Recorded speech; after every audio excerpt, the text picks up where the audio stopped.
So a lot of the book is focused on meeting efficiency, and Yeah, more efficient meetings are absolutely essential and important. absolutely. But I often think, the goal of making meetings more efficient is to create space. And this is something that was inspired by my colleague Bob Sutton. It's to make space for the things in life and work that shouldn't be highly efficient.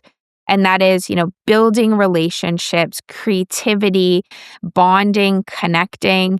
And this moment of delight is an example of this, where we know that so much of our work is drudgery, so much of Mhm. meetings, in general are drudgery, taxing. We should be in every meeting injecting some form of delight into the meeting. And delight is an interesting combination of joy and surprise. So Okay. it's something that employees shouldn't necessarily see coming. It's an unexpected shout out, or you're bringing a baked good to the meeting in a way that, Okay. has some connection, because that's what makes the meeting memorable. And that's what's going to make them excited to show up to the next one. It's not just drudgery. It's not information exchange. There's some very human component of the meeting, because or else Yeah. why are we meeting, right? A big part of Yeah. this needs to be developing connections and memorable moments in a way that inject joy into our life. And I think especially right now, when we're seeing so much focus on hyper efficiency and Yes. artificial intelligence and, a de-emphasis of the human experience, this couldn't be Yeah. more important. Welcome to the new chapter of the Her Resources podcast. I'm your host, Linda Misikadis, and I'm so excited to be stepping into this next season with you solo. This podcast has always been about amplifying women's voices, exploring the challenges we face in HR, leadership, and life, and sharing the tools and inspiration we need to thrive. And now, I'm taking that mission even deeper. You'll hear real conversations with bold and authentic women, as well as reflections from me on everything from pay equity and burnout to confidence, leadership, and the messy, beautiful journey of growth. This is more than just a podcast, it's a community, a space for us to learn, lead, and lift each other up. Welcome to this new beginning. This is the Her Resources Podcast. Let's get started. Hey, everyone. Welcome back to the Her Resources Podcast, the podcast where we talk honestly about work, leadership, and the habits that shape our lives. I'm curious for all of you, how many meetings are on your calendar this week simply because they've always existed? Today, we're talking about meetings and why so many of them feel broken. My guest is Rebecca Hinds, an expert in organizational behavior and the future of work.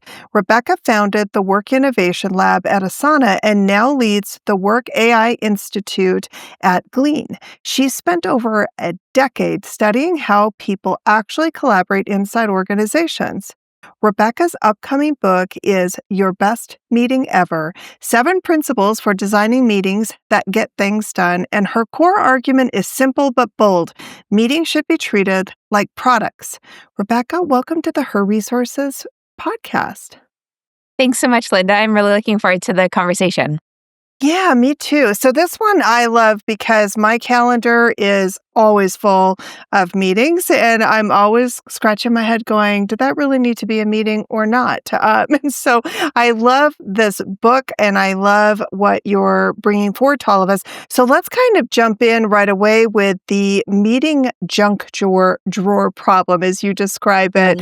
And so you describe many workplaces as having a meeting junk drawer. What lives in that drawer? Everything and anything, at the core of this problem is the fact that we use meetings as a default knee-jerk reaction to all of our problems. When we have a problem, schedule a meeting. When there's uncertainty, schedule a meeting. Need alignment, schedule a meeting. And so that's why this junk drawer fills up with things that don't need to be a meeting: status updates, alignment meetings, boss briefings. Hearing your own voice sometimes is in that junk drawer as well. And it's a problem. So the premise of your best meeting ever is we need to treat meetings like a product. They're the most important product in our entire organization. They're where decisions get made, priorities get set, culture gets built, and yet they're the least optimized. We treat them like the junk drawer and don't think intentionally about how we're designing this very important product. What made you decide like this was an area to focus in on? Like, I am guessing from all of your years of working, but there was something that probably hit you that made you go, I'm going to write a book about this. A couple factors drove me to focus on meetings in particular. One, I've long been fascinated by organizational design and organizational behavior. And when we think about meetings, we spend more time in meetings than any other work practice. And yet they're arguably the least optimized, most dysfunctional activity in our organization. And so, from a research organizational behavior perspective, it's frustrating, but it's also fascinating. How did we get to this place where Yeah. we spend so much of our time doing this dysfunctional activity, largely remain unchanged for Hmm. decades in terms of how we design meetings? And wanting to help organizations because every organization is suffering from the bloat of meeting dysfunction. Definitely the extents differ organization by organization, but it's a problem that impacts every organization and needs to be intentional in terms of how we go about fixing it. I like that. Why do you think that organizations keep meetings that no longer serve a purpose? Like, why do we keep them hanging around? So much of it is psychological and human behavior. So Okay. a big part of it is when we think about collaboration within our organizations, and for knowledge workers or desk workers, it's about Hmm. 85 to 90% of our time is spent collaborating with other people as part of our day to day work.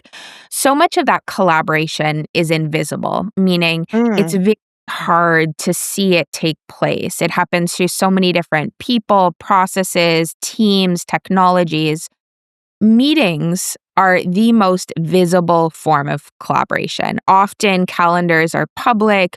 Often we can see each other in the physical meeting room or we can see the Zoom screen. And because of that, as humans, we associate presence with progress and productivity. Yeah.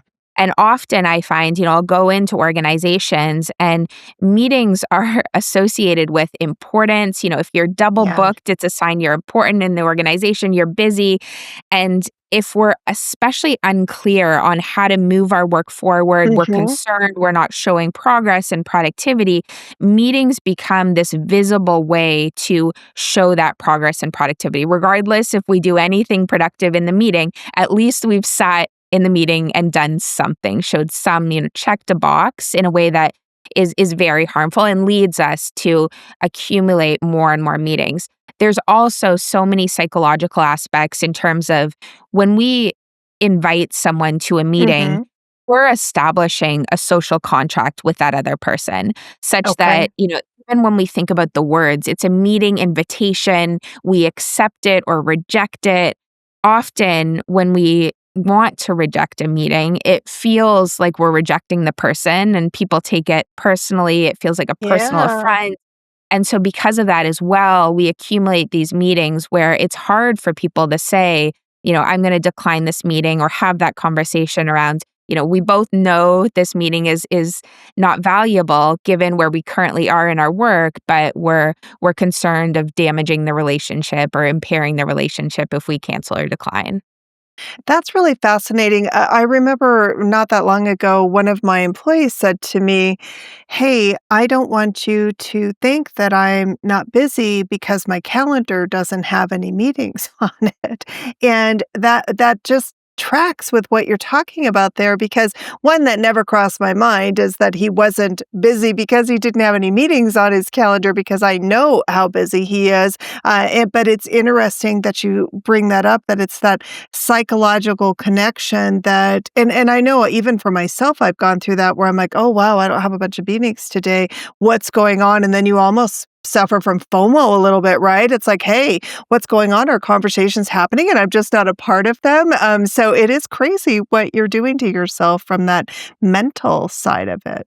And I tell the Yeah. story in the book of an individual I once worked with where he would pack his calendar with meeting after meeting to show the boss that he was busy and productive and then cancel them the day before, Oh my because they weren't necessary, but he would still have this image and Yeah. aura of a packed calendar. And so much of how we meet and how we design our meetings, more often the lack of design of meetings, it's Yeah. theater, right? It's theater. We're putting on a show rather than Right. using the meeting as a product to move work forward, which is what the intent should be. Yeah, that's really interesting. I'm curious too, like, what does that junk drawer cost us, not just in time, but also in trust and energy? It's huge. It's huge, and I think time is often the easiest way to measure it, Hmm. time, calorie costs, but it's also our sanity, right? It's our Yeah. sanity in terms of especially if meetings are done right, they should be cognitively taxing, they should be hard work, right? You're synchronously engaging with another person on a complex topic in the best Hmm. case. And so we know that they're cognitively draining. They remove time away from focus time in the day.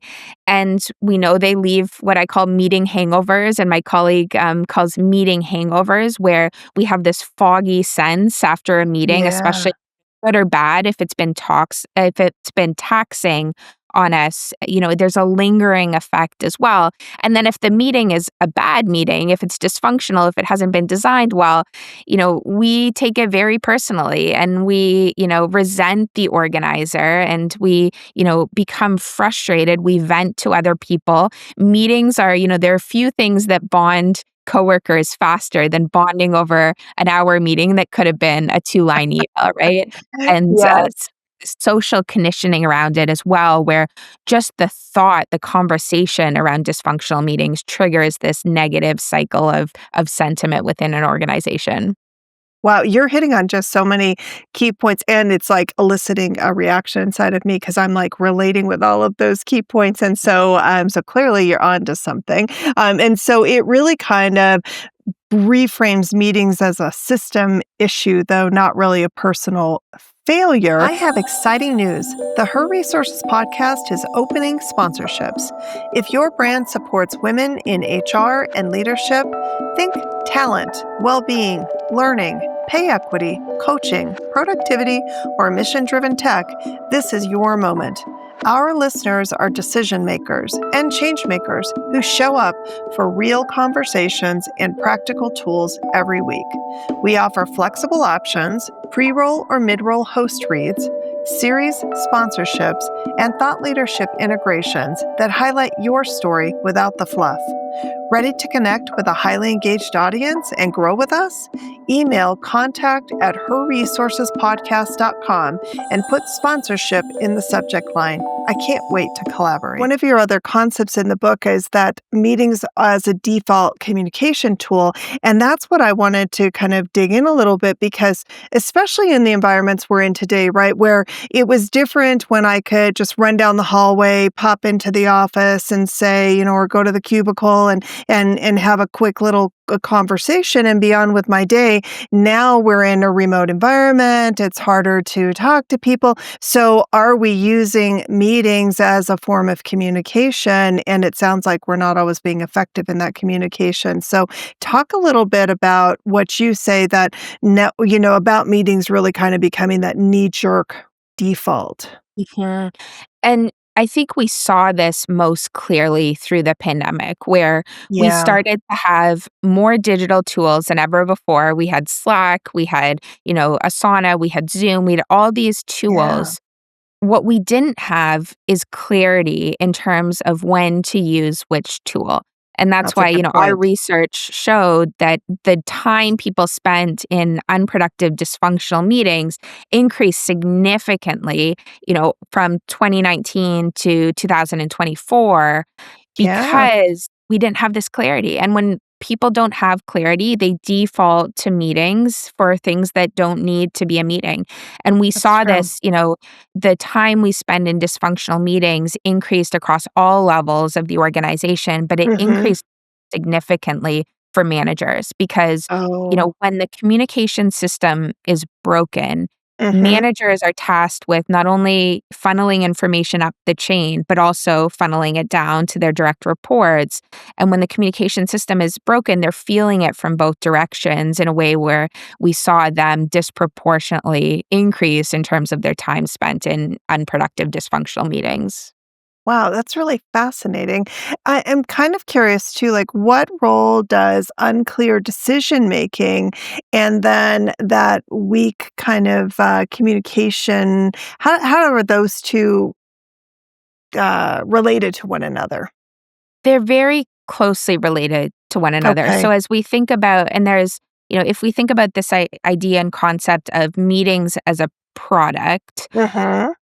a key part of that, and there's a chapter in the book on systems thinking, just as, Okay. you think about Apple products, right? Yeah. Apple doesn't design an iPhone in isolation. It designs it so that it speaks to your Mac, your iPad, your Right. iPods, and the whole Yeah. system fits together. That should be the same way we think about designing meetings. And so because of Okay. that, the way we design our decision-making structure within the organization, having clear guidelines and frameworks. Mhm. Often I'll work with organizations that use a RACI framework or a rapid Sure. framework. Delineating that is a key Mhm. piece of the puzzle, but also being clear about what actually deserves to be a meeting. And decision making is one of those few forms that actually requires a meeting in many cases. But it's important Yeah. to have that clear framework because what I've also seen time and time again is you'll have the meeting, you'll make the Mhm. decision, and then there won't be norms around sticking to that decision. So you end So up having true. follow-up meetings, Yep. post-meeting, and so I studied great leaders who, Amazon is one with its disagree and commit principle Mhm. where it's the expectation if you agree to a decision in the meeting, even if you don't agree with it, if you've committed to it as a group, you Yeah. stick with it. And I studied an individual, the CEO of Gillette, and what he did is he was realizing that executives weren't sticking to the decision made in the meeting. So he baked it into performance reviews and performance bonuses. How Oh, well do you wow. stick to? And so sometimes we do need these explicit incentives Yeah. around healthy meeting behavior because we also see meetings can very quickly spiral out of control when decision making is unclear. We have the pre meetings, the pre meetings, and the post meetings, the post meetings. And all of a Yes. sudden, you're in a slew of meetings that probably only needs to be one meeting. That is so true. I know for my boss, he always, whenever we are having a meeting, he has his meeting rules. And one of those rules kind of ties to what you're saying there is that we don't all have to agree during the meeting and we're going to have a healthy conversation. But when we leave, we all have to be on the same page. To your point, Mhm. you don't have to, we still don't all have to agree, but we're all going to be on the same page that this is the direction that we're moving in. And so I really like that. One of the most compelling ideas in your book is treating meetings like products. So talk about like what does it mean to design a meeting the way we design products? Mhm. So there are 7 chapters in the book in Your Best Meeting Ever, and each one applies a product design principle applied Okay. to meetings. And so the first one, which is one I'm particularly fascinated by and passionate about, is around meeting debt. So if we think about product debt, just as products accumulate debt over time, you have Hmm. patches, shortcuts taken, legacy code, meetings, as we've talked about, the same thing happens. We pile up the Yeah. legacy meetings. There's a guilt associated with canceling them.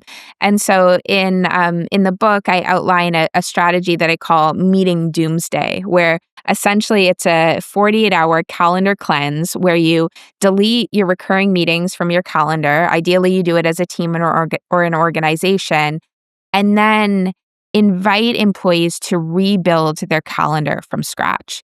And there's this amazing psychological power that happens with this complete reset where you're giving people permission to wipe the slate Hmm. clean, you're eliminating those social pressures. And we've done the comparison in terms of meeting audit, where meetings Okay. still exist, you're evaluating one by one versus the complete cleanse. And we see that complete cleanse leads to not only more time savings, but Hmm. also employees start to cleanse some of their assumptions about what actually deserves to be a meeting as well. And what's fascinating is in the meeting doomsdays we've run, most of the time savings actually doesn't come from deleting meetings entirely, keeping them Okay. permanently off the calendar.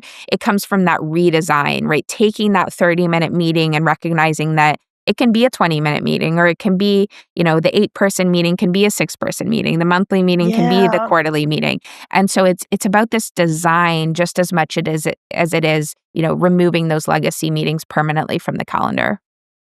How do you go about doing that without causing panic? Because kind of like what we were talking about is that you get that reliance, maybe you get that is it that little bit of FOMO? Was I the only one who got canceled from the meeting? How do you go through without like everybody going, "Oh my gosh, what's going on?"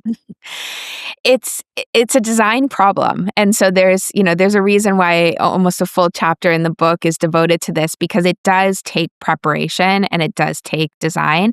I've also studied numerous examples of organizations that have done these types of cleanses where a bot will come in and do the deletion. There's no involvement on the point Oh, of employees. It'll come top okay. down.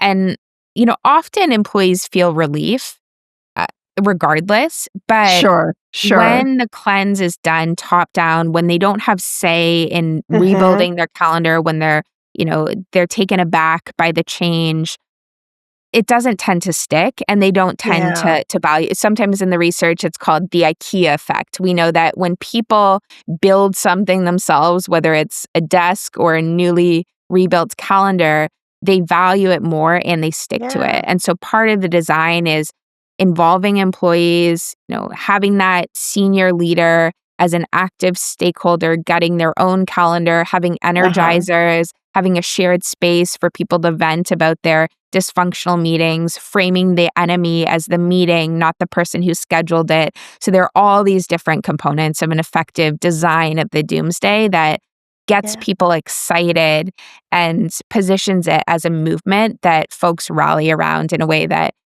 has tremendous benefit for the employee experience as well. I love that. Well, and a couple of things is one, who are the users of a meeting? You talk about that in the book as well, like the users. How often do organizations forget that piece of it? So talk about who they are and why do organizations forget?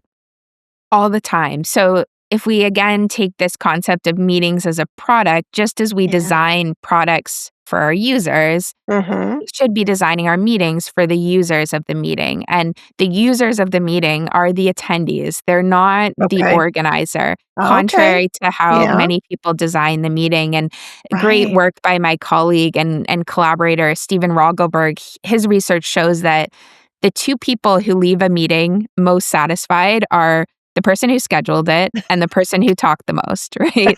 So often meetings are designed for those two groups of people, and especially for the organizer, where Yeah. we need to be designing the meeting for the user. And there's a whole Okay. chapter on user-centric design, treating your audience and your attendees' time as more valuable than your own, and Right. thinking very carefully about who needs to be in the room, who is the user. It should be stakeholders, not spectators.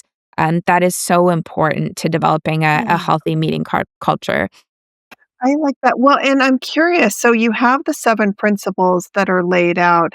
How do those 7 principles help leaders kind of rethink those ownership and outcomes? Because as you were talking about that, I was thinking to myself, how many meetings have I had where I've invited more people than probably needed to be there? And to your point, some of those people were probably, well, one, they weren't even actively engaged, right? They were probably working on something else or disconnected through all of through it. So not I Mhm. wasted their time, and maybe I shared information that they don't care about. So why am I sharing the information? So talk a little bit about how those principles help leaders to kind of rethink that whole approach. It's all about intentionality, and each of Okay. the 7 principles walks through strategies around, applying the product design principle to meetings. So the second principle is around meeting minimalism. Just as Okay. the best products in the world are minimalist, Google homepage is the classic example, right? Yeah. No noise, no fluff, no clutter. Meetings Yeah. should be the same way. And so, there are four key dimensions that I recommend organizations think about first, and that is the length, being really strategic, not Okay. defaulting to a 30-minute meeting because that's what your calendar tells you should be a meeting. The attendees, so being very thoughtful about who you bring in the room. Never should a meeting, well, very rarely should a meeting be more than 8 people within the room. We know that social Okay. loafing kicks in, people don't feel accountable, multitasking starts to Yeah. spike. Agenda items. So agenda design is very, very important. There's Mhm. as Stephen's research shows, there's actually no compelling research to show that having an agenda makes a meeting better, improves the outcome of the meeting or the effectiveness. And that is Interesting. because it's not just about having an agenda. Again, when we Yeah. think about these performative acts, Yes. productivity theater within organizations, agendas are the classic example where we think, oh, we've put an agenda on the meeting Right. invite, which is often recycled from the previous week. Just So having true. it is enough. It's not. The order of agenda items matters a lot. Whether you have a Yeah. trivial topic on the agenda item, Yeah. on the agenda list matters because we know we spend disproportionately more time on the trivial topics because they're easier and safer and That's less true. cognitively taxing. And then thinking about, so one of the strategies I outline in the book is think about each agenda item as a Okay. combination of a verb and a noun. Because Okay. often agenda items are just a laundry list of topics, True. discuss team bonding or Q3 Yeah. budget review. Like, what exactly are you doing? And empowering the designer of the meeting to think about, okay, what is that verb? What is that first Yeah. word on each agenda item list that we want to achieve within the meeting? So it's decide this, it's align on Okay. this. And there's a very specific action associated with it, such that you know whether the meeting has been successful in terms of achieving the aims. And you also know when you can move on to the next agenda item because you've Okay. accomplished it and you've done that verb. Yeah. I like that idea of a noun and a verb because so many times I think about, are we in meetings just for, to your point, is it performative? Like, what is the purpose of even sharing that information? Because perhaps you could have emailed it to us, maybe you posted out. So why are we having the meeting? And that's what I like that noun and verb because I'm assuming, you're trying to think about what is the outcome of this? Like, there has to be a purpose behind the meeting, right? Beyond just sharing information, you hope that there's some type of an outcome because there are lots of different ways you can share information, right, without having to have a meeting. Exactly. Yeah. And, one of the biggest pitfalls organizations and leaders fall into is using meetings as a form of information exchange. That should be Yes. happening outside the meeting. If you're strictly exchanging information, you're doing a status update, a boss briefing, all of these things should be Yeah. happening outside the meeting asynchronously. Are you ready to take your podcast to the next level? Let LJM Productions help you sound your best. We specialize in podcast editing, production, audio restoration, and mixing, ensuring every episode is polished, professional, and ready to wow your audience. Whether you're just starting out or a seasoned podcaster, we'll handle the technical details so you can focus on sharing your voice. Partner with LJM Productions today and hear the difference. So you introduced the idea of return on in time invested. Why is time the right metric when you're looking at this?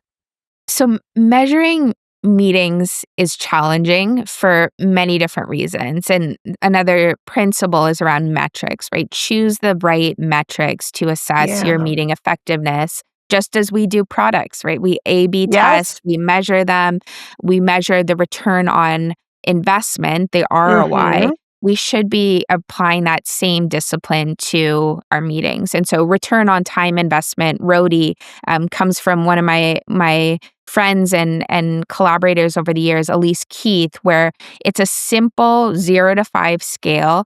You Okay. ask attendees of the meeting was this meeting worth your time? And Okay. that does a couple things. One, I don't recommend it after every meeting, usually about Sure. 10% of your meetings that you're running, but it does a couple things. One, we know that we have a natural, what I call a meeting suck reflex, where we're conditioned to believe, and it's rooted in reality in many cases, that meetings are bad, meetings are negative. Because we have so many dysfunctional meetings, those overpower any good meetings that we have. And our natural sentiment around meetings, and I see it all the time with executives, there's this visceral negative reaction associated with Yeah. meetings. And because of that, you can't go into an organization, and for your own organization, you can't just ask employees, how effective are meetings, or do you like Right. meetings in the organization, because it triggers this meeting suck reflex. And Yeah. so anchoring on time is a way to overcome that, because Okay. everyone has an intuitive sense of whether their time was wasted, whether it was well Yeah. invested. And that is one way to level set in terms of giving you a more grounded perspective on whether your meetings are effective. It should usually be anonymous so that, there's no Right. Yeah. biases at play. It should be coupled with more robust analytics that you can now get from meeting platforms, but Hmm. it tends to be a strong gut check into whether you've designed meetings that are, again, designed for your audience who is Yeah. rating the meeting according to how well it's been a time investment for them. Yeah, I'm curious too, because if I think about that, really using this return on time invested and then creating the agenda and kind of determining whether or not it's a meeting worthwhile having I'm curious of your thoughts on, there are so many times when I see a 30-minute meeting scheduled and there are 16 agenda items. There's Mm. no way you're ever going to get to those. And there's always at the end it says Q&A. There's never time to get to the Q&A because you didn't book Mhm. enough time and you have too many agenda items. So, what's a Yeah. good way of determining in that time perspective to say, okay, if I'm going to schedule a meeting, I've determined that it is a useful meeting. How do I then determine, like, do I cover one topic? Is it five topics? Mhm. How do I determine how much I should be talking about in that meeting? Sure. So we know, and we spoke about earlier, the agenda items that are at the top of the list are disproportionately going to take up the most time. And so Yes. you need to be really strategic about what are those one, two, three top agenda items. Okay. In the book, I talk about this rule called the 4D CEO test, which Okay. is essentially a two-part test to decide whether a meeting deserves to be on the calendar. So Mhm. the first part of the test is the purpose of the meeting to decide, discuss, debate, develop either yourself or Okay. your team. And so what I find is, even when you have an agenda list that's composed Mhm. of 8 topics, 6 topics, usually a good number of those don't meet the 4D CEO test. So they're a status Okay. update, they're, share the Yes. weekend activity with your colleagues. They're not aimed at deciding, discussing, debating, developing yourself or your team.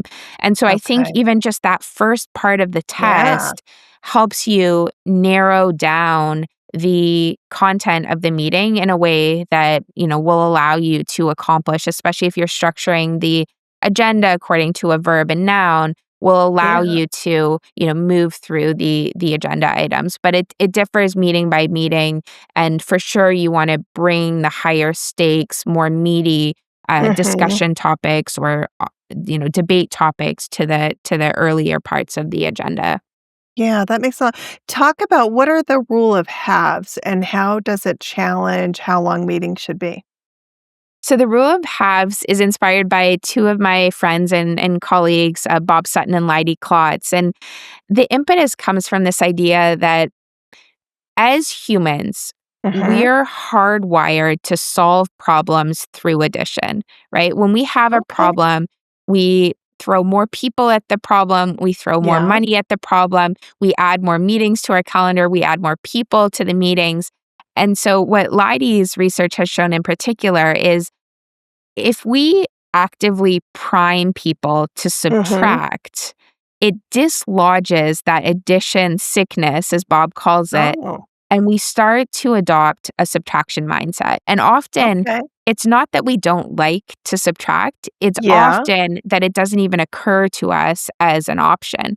And so the sure. rule of halves looks at the four key dimensions of meetings. So the length, the agenda items, the attendees, and the Okay. frequency, and encourages the organizer to think about what would happen if you halved each dimension. So, what would happen if you turn that 30-minute meeting into a 15-minute meeting? Try Okay. it. What would happen if you removed half the agenda items from the Yeah. meeting, or you moved the weekly meeting to every other week?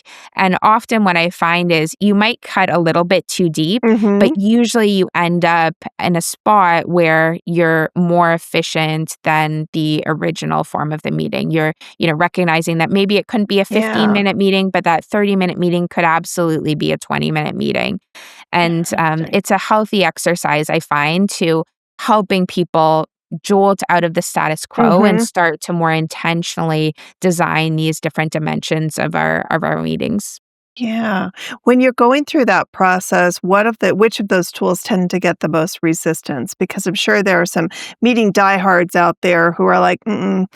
So which of these are the ones that really kind of create that resistance? So the biggest resistance happens when you try to make changes as an individual.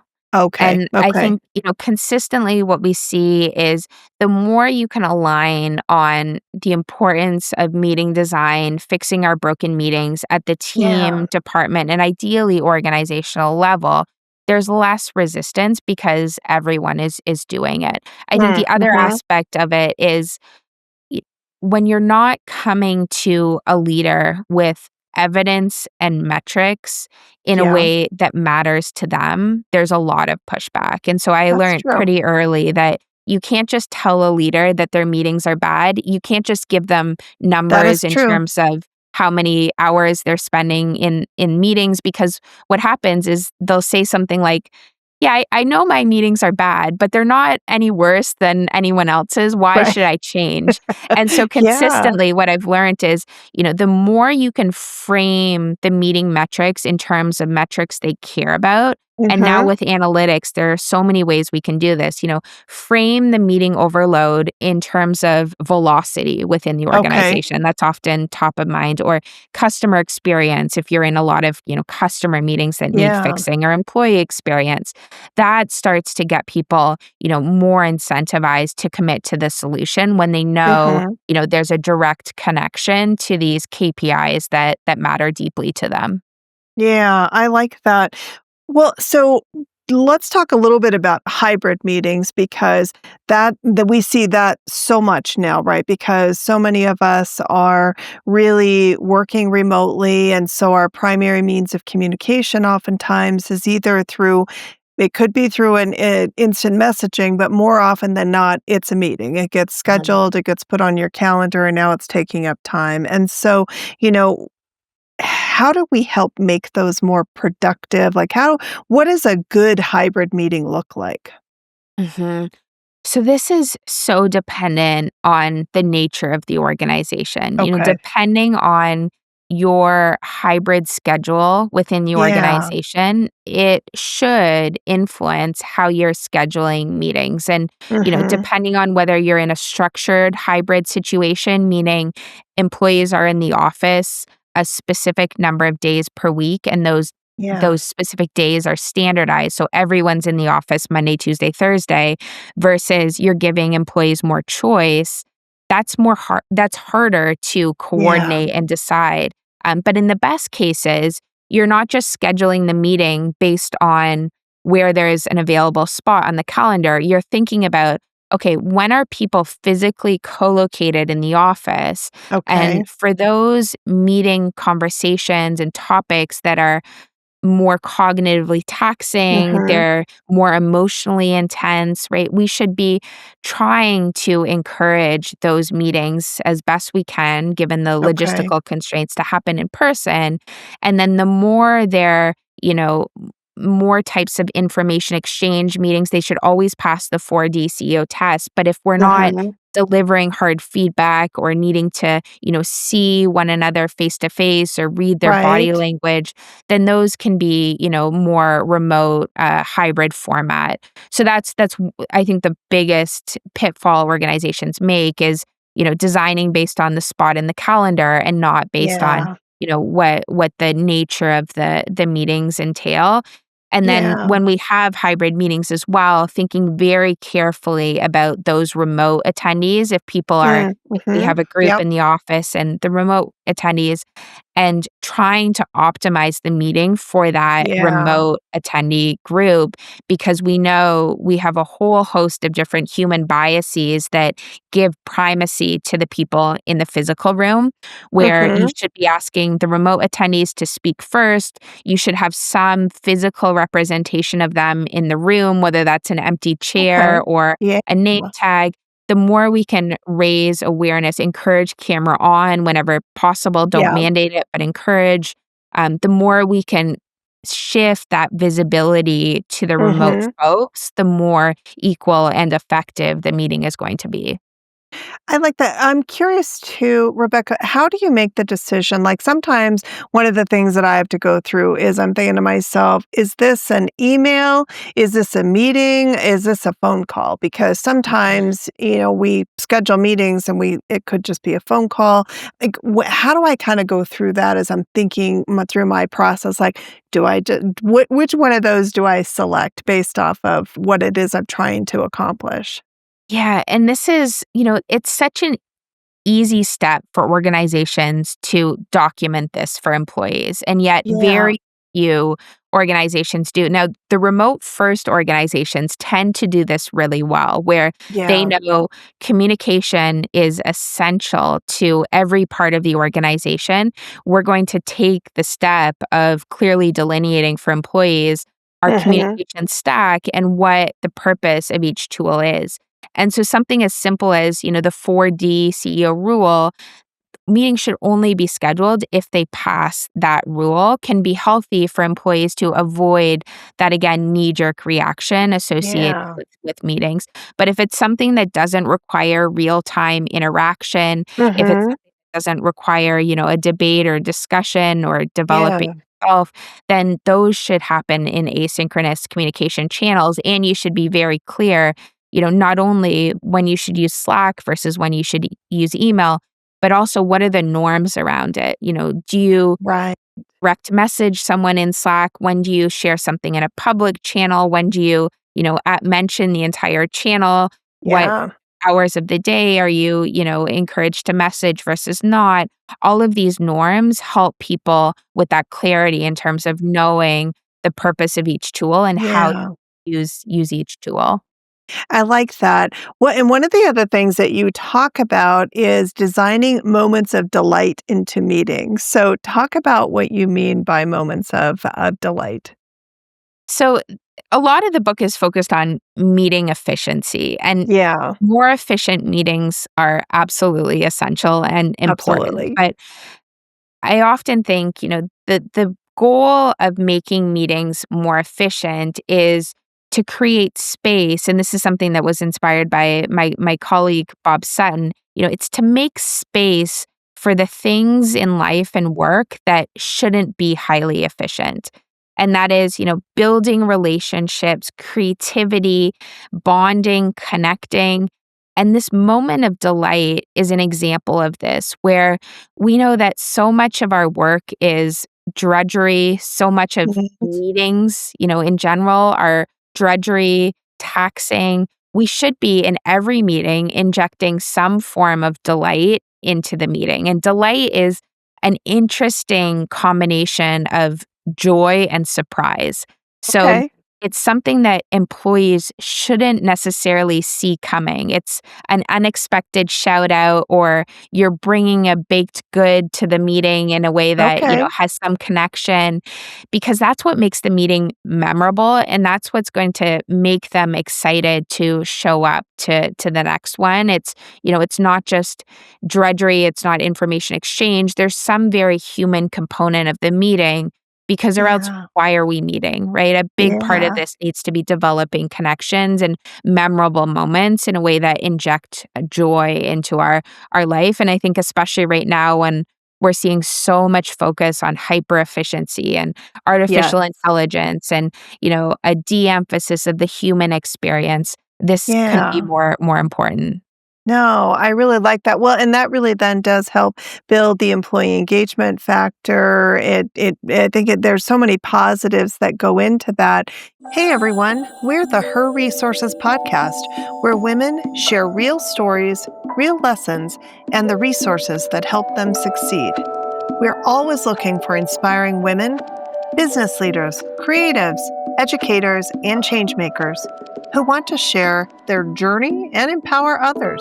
If that sounds like you, we'd love to hear your story. Reach out to us at contact@herresourcespodcast.com and let's start the conversation. You mentioned AI. Talk a little bit about the technology integration into the whole meeting concept as well, and how do leaders decide whether I bring AI into this meeting? When is it in? When is it out? What are some things that you would recommend? So, unfortunately, in so many cases, we're seeing AI make meetings worse when there's Yeah. so much potential to make them better. And so again, as we think about and the last chapter in Your Best Meeting Ever is around technology and iterating and innovating with our meeting technology. And AI is the best way to do that right now, but Yeah. also the most dangerous. So I outlined three specific roles that AI can play in our meetings. The first is to automate.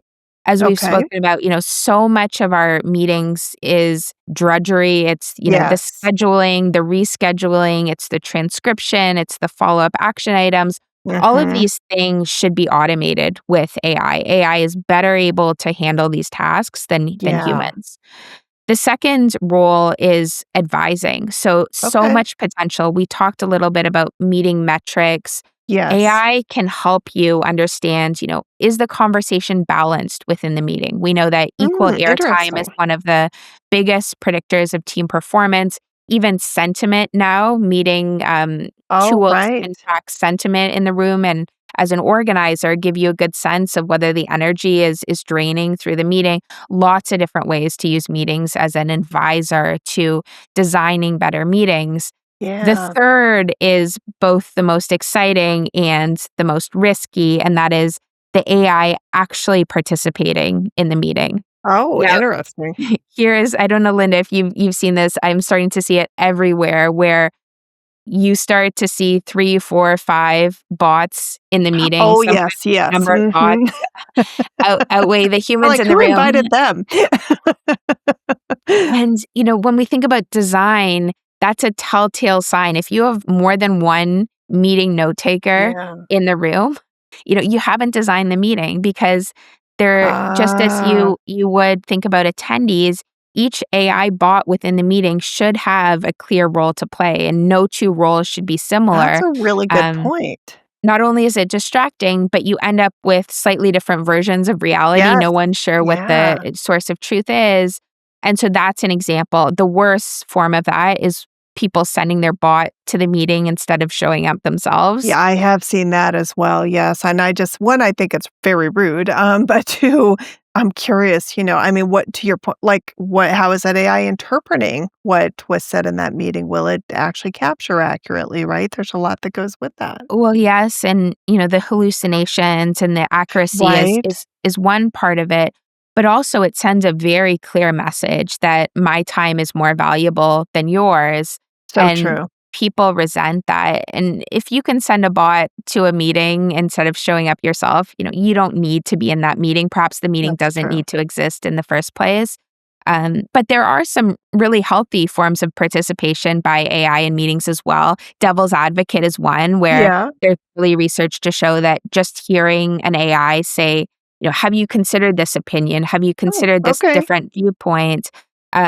Also, a moderator within the meeting, I've used AI highly effectively Oh, to interesting. moderate the conversation, especially if you have powerful senior leaders in the room who Yeah. tend to dominate the conversation, having an objective AI or a perceived objective AI Yeah. say something like, "Hey, did you know you've been talking the last 3 minutes or consumed Comes across a 70%" little less, so it doesn't threatening put and anybody else on the spot, right? So you can I like that's exactly. actually an You're interesting use case. deflecting the blame, and I'm seeing that more Yeah, and more from forward-thinking organizations where they're interesting. using AI to deflect the blame. If a meeting hasn't changed in terms of the length, cadence, or attendee Mhm. list for 3 months, there's an auto deletion that happens. Or if a calendar invite doesn't Oh. have an agenda, automatically deleted from the calendar Oh, in a way that wow. removes some of this social pressure. So Yeah. those are the types of applications I'm really excited Hmm. about. I worry about the bots in the meeting and the digital twins Yeah. instead of showing up yourself. Yeah, and I could see that happening more often than not, and to your point, that does send a very clear message, and it also then does say, why are we even communicating with each other in that particular situation for a meeting? I mean, not that you shouldn't talk to each other, but is there a purpose in that meeting at all? If we're all sending our bots because we're all too busy to be there, well, then what's the purpose of the meeting? So Yeah. that's a really interesting point. I hadn't thought about those other use cases, though. That's fascinating, and yeah, I think that would really help. And also, I'm guessing it could help break up a little bit of group think too, right? Because sometimes you get a bunch of people in a meeting and nobody wants to be the devil's advocate. Nobody wants to kind of say, well, have you thought about this? Or maybe that's not the best idea and here are the reasons why. And if somebody else says it, sometimes then that prompts you to be brave enough to then share your opinion if you're one of those who's like, I don't really agree with this, but I don't want to say anything. So Exactly, and when we think about brainstorming meetings too,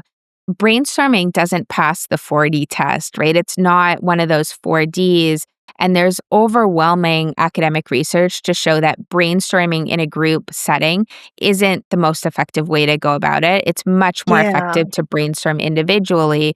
And so again, it's this intentionality that we need to bring, and a large part of that is groupthink and yeah, having an objective or perceived objective AI play that role can help us create more creative sessions yeah. within our meetings. It's almost like having an OD person in the room with you, right? Because if you were able to have an organizational development person with you, they're usually the ones who are kind of moderating in that sense. But I mean, most organizations don't have a surplus of OD people that they can just insert into every meeting. So that's a great, great way to utilize AI. I like that. Yeah, and it's, Yeah. even things like the word choice, how Yeah. there's fascinating research to show you can predict team performance by the diversity of words and phrases that Hmm. people are using. And if you want to optimize for creativity, you want a wide range of words, phrases, perspectives, versus if you're planning a project and need to move forward, move fast, align on next Hmm. steps, you want that language to converge within the meeting. So even at that level of sophistication, we're going to see in the years to come, meeting tools play a much more reactive but also proactive role in nudging us to healthier behaviors in the meeting. Yeah. No, I really like that. So, Rebecca, just who did you write this book for? Like, who are you hoping will read this book, and like, who are you targeting from an audience perspective? So everyone is a designer of better meetings, and there are parts of the book that very much cater toward the individual contributor who Yeah. probably doesn't feel psychologically safe or Okay. confident in pushing back on bad Yeah. meetings, lots of strategies.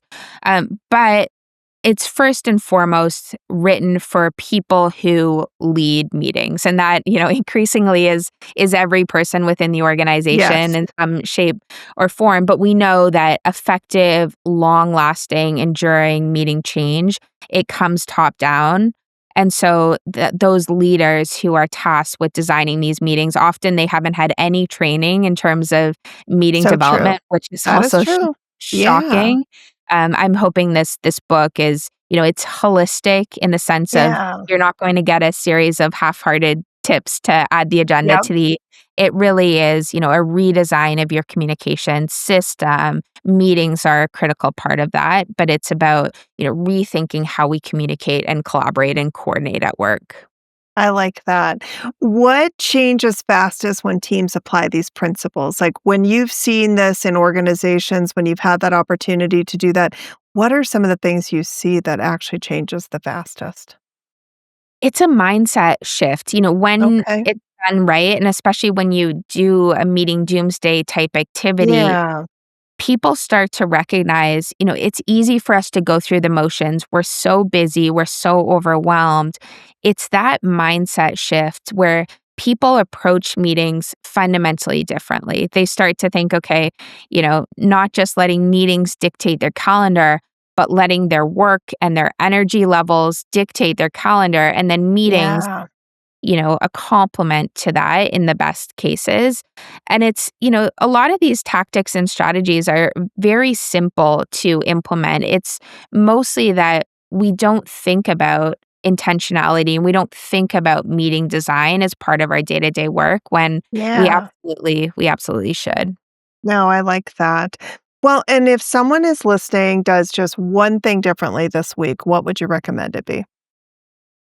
So I would recommend trying to adjust a meeting. So apply those minimalist tactics. Maybe you're not ready to even delete one recurring meeting from your calendar Yeah. yet, but take one of those dimensions, take the length, the frequency, the agenda items, or Hmm. the attendees, and try the rule of halves. Or if that's too bold, try Yeah. minimalizing one of those dimensions. And I think you'll see you leave with a more productive meeting and hopefully a sense and an energy around, minimalizing on more dimensions and hopefully minimizing more of your meetings as well. And hopefully, the start of the new year is such a great time to do this calendar cleanse and meeting doomsday Yeah. where hopefully, more folks get in that mindset of excitement and recognition around the Yeah. value of that doomsday. I really like this a lot. And I know for me personally, I took so much away from your book and definitely have applied those principles in just my own personal, because I'm like, well, I have to get comfortable with it before I could bring that concept out. Right. And there are so many things that I'm like, wow, that really makes a lot of sense. And just starting to rethink these things. So, because it's just so easy to just throw a meeting on the calendar, and it's really made me stop and go, do I really need to have this meeting? And I really think about who I have in that meeting too, because all of the things that you're talking about, am I inviting a bunch of people just because it is being performative, or are those people really playing a role in the conversation or the decisions? So I really appreciate what you have put out there for sure. So I know everyone's going to be excited to get this book. When is it officially on the market? February 3rd. So right at the, start of the new year when we're Yes. starting to back out of our New Year's resolutions. This is a perfect long-term fix, and it'll be available on Amazon and all your favorite bookstores. Fantastic. Well, and we'll make sure that we link it out for all of you to connect with Rebecca, and we'll also share out the show note in the show notes, the link to the book when that becomes available as well. But I just want to thank you for such a thoughtful and practical conversation. When I first looked at this, I thought, gosh, meetings, how interesting are meetings? Man, did it pull me in, and it is so fascinating. So I love how your work has really given leaders permission to rethink meetings, and really everybody, not just leaders, but not as obligations, but as tools that actually should serve the people who are in them, right? So it's not self-serving, because that's one thing I have to remind myself too. These meetings are not self-serving. So thank you so much for all of this. And for everyone listening, before your next meeting, ask yourself, is this meeting designed or is it just inherited? I think that'll be a good question for you all. And if this episode resonated, please share it with someone who controls your calendar, and make sure you're subscribed so you don't miss what's next. But I'm your host, Linda. This is the Her Resources Podcast. And until next time, protect your time and design your work. Thank you, Rebecca, for being with us today. Thanks so much, Linda. I've loved the conversation. Me too, and I can't wait to see what's next. You've been listening to the Her Resources podcast, where women's voices, leadership, and growth take center stage. As your host, I'm here to remind you that the journey isn't always easy, but it is always worth it. Every step you take to build confidence, create impact, or use your voice is part of a much bigger story. It's the one that inspires others to do the same. If this episode spoke to you, I'd love it if you subscribed, left a review, or shared it with another woman who's ready to step into her power. And as always, thank you for being a part of this community. Together, we're not just changing conversations, we're changing the future.